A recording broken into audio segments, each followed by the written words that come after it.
Our next guest was one of the primary architects behind the design of CNN, where she served as the vice president. While with NBC, her team won an Emmy for their coverage of the fall of communism, and her book, Quiet Triumphs, is published by HarperCollins, and she, in some ways, most importantly, is tons of fun, and I've known her since I was in high school, Mary Alice Williams.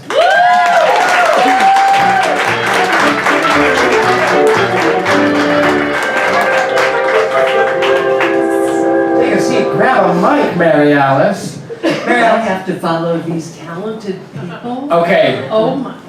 Wait. Chat among yourselves. No, okay, hold on. You are very much a performer. In fact, when we talked on the phone, when I said, would you do this crazy little thing that I want you to do, what was the very first story you told me about?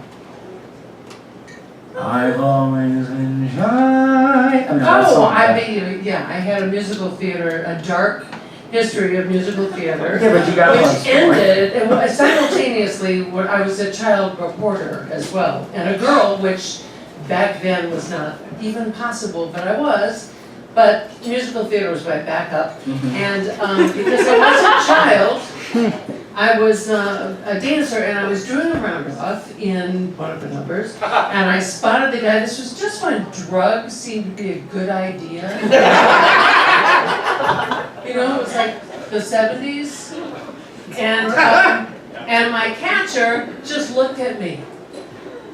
And I went right into the orchestra pit, and that wasn't it. Yeah. And that During was Once Upon a Mattress, right? Wasn't that what that was? Yeah. That, you haven't performed since? No, I've been doing television. That's right. No orchestra pits. You can get hurt in television, but mostly by bad lighting.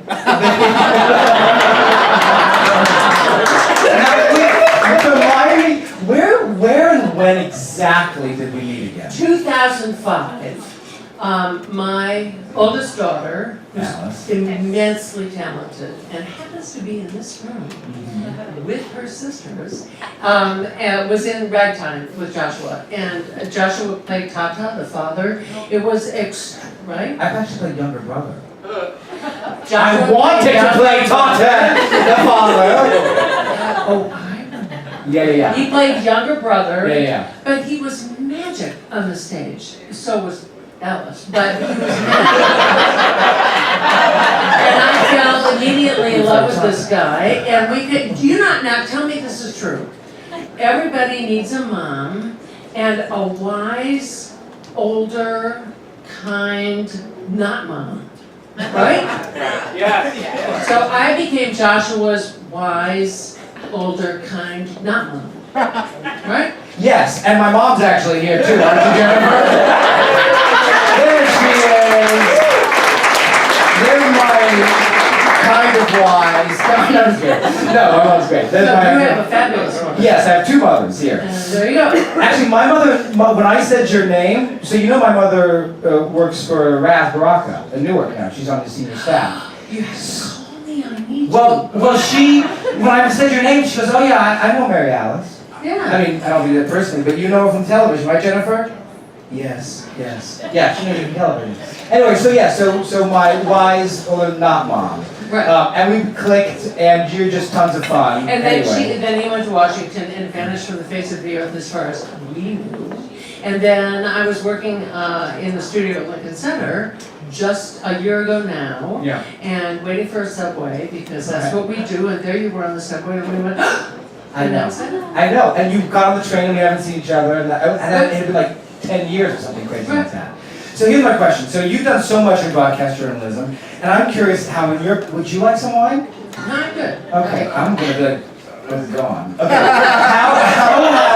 How has broadcast journalism changed since you started? Oh my goodness, it's changed hugely. How do I keep this short, guys? I got in this because I believe that if everybody knows each other's stories, we have a chance at peace. We have a chance at understanding each other. We have a chance at solving our problems, right? That's what we do. That's journalism. It's not speculation. It's not guessing. It's not mean-spirited conversation. It's respectful, conversation that elevates that highlights the majesty of the human spirit of people in their darkest times. That's what we do. We tell their stories, okay? So, that's the way we created CNN. It has morphed since, once Time Warner bought it, it became something different. And other cable outlets came online after that. And so it has changed drastically. But I'm doing old school TV now. I'm just telling stories. So, but in your opinion, how has it specifically changed? Specifically, it's Yeah. become less about storytelling and more about the blah blah. And I'm not sure that blah blah, you know what I mean? The talking heads are talking and talking. Do you guys vote? Yeah. How many of you are registered to vote? It has never been more important than this year that you register to vote, right? Amen. Amen, because more people are voting than ever before. That's the good news. We're still conducting this great experiment in democracy, right? How the art of the trade, how the sausage gets made, that's democracy. And it means we have to participate. So vote. And when you started CNN, did you have any idea that it was going to change the world the way it did? No, my mother said, we were all children, and my mother said, well, and I was the boss. I built the New York bureau in the lobby of the World Trade Center, Tower 1. Wired 110 stories of 8281 Bellman cable. That needle on the top. When we decided to do this, I called my friends at the broadcast networks where I'd been and said, can we share your transponder on the Empire State Building? And they said, no.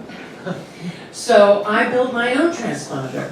And then hostages who'd been held for 444 days in Iran came home, and they went to West Point, and everybody, all the networks with their big beach houses and cover, and nobody could get a signal out except me. And next, a little truck on the top of Storm King Mountain that could see that needle on World Trade Center. So, the next day they called and they said, gee, could we share your transponder on the World Trade Center? And I said, sure. Period.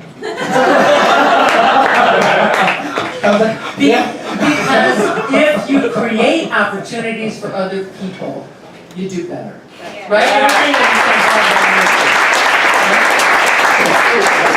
Mary Alice is about the president in 2020. Yeah. Yes. Now, what do you love most about being on television or being a journalist on television? And do you miss performing at all? Performing live, not falling off the stage once upon a mattress. But you know what I mean. Yeah, I don't love the being on camera part. That's not why I do it. It's, Okay. I actually write the whole show. That's Right, you were what I saying did. that stage. People don't Yeah. do that. But anyway, and I like that the best. Yeah. And working with other people, and we've got terrific people to work with at Channel 13, PBS, public television. It's just awesome, and nobody tells you, no, you can't do that. Yeah. It's really great. Anyway, And tell me what the best but mishap. it does take enormous amount of energy to, to deliver that through that camera, to come through that camera. So it's a lot of thespian stuff. It's a lot of, projecting your voice and that sort of thing. I was watching clips of you and thinking that it was kind of dramatic. It is dramatic. In an exciting way. It's there's some I mean, theater it's to it. because you have to do the why should I care? Yeah. They should be able to. They shouldn't have to say why should I care. Yeah. Just one final question. What is the best on-air mishap you've had? I love watching that shit on YouTube. I love it. I just love watching when people bees fly in their eyes and stuff. You know what I mean? Okay, there have been a lot of them, and here's my favorite. And you guys none of your parents were not born when this happened, but the first cast of Saturday Night Live, actually I was the local weekend anchor. I was a child, younger than you, at Channel 4, and John Belushi and Chevy Chase would come down and Rick Wirecott with the news came around, never mind, and write weekend update as I was writing the real show. Okay. In that first cast was Jane Curtin, and Danny Aykroyd. And they had a thing that spoofed something that was on 60 Minutes back then, where it was point counterpoint thing, and they would, Danny would say, "Shayna, you slut," and she would rip her shirt open, right? Okay. So now it's hot summer, I'm wearing a dress, it's got buttons up the sides, right? You know, it's a coat dress with a button up the side. And there's a guy who's supposed to be doing the business news. I'm upstairs in my office, the guy doesn't show up, they yell, "It's 2 minutes, you gotta do it." And I have rollers in my hair, So, I am flying down the stairs, ripping rollers out of my hair. You've done this, right? You know. And ripping rollers out of my hair. I get to the set, I grab the mic, and 5, 4, 3, I grab the mic, I put it on, and the buttons burst.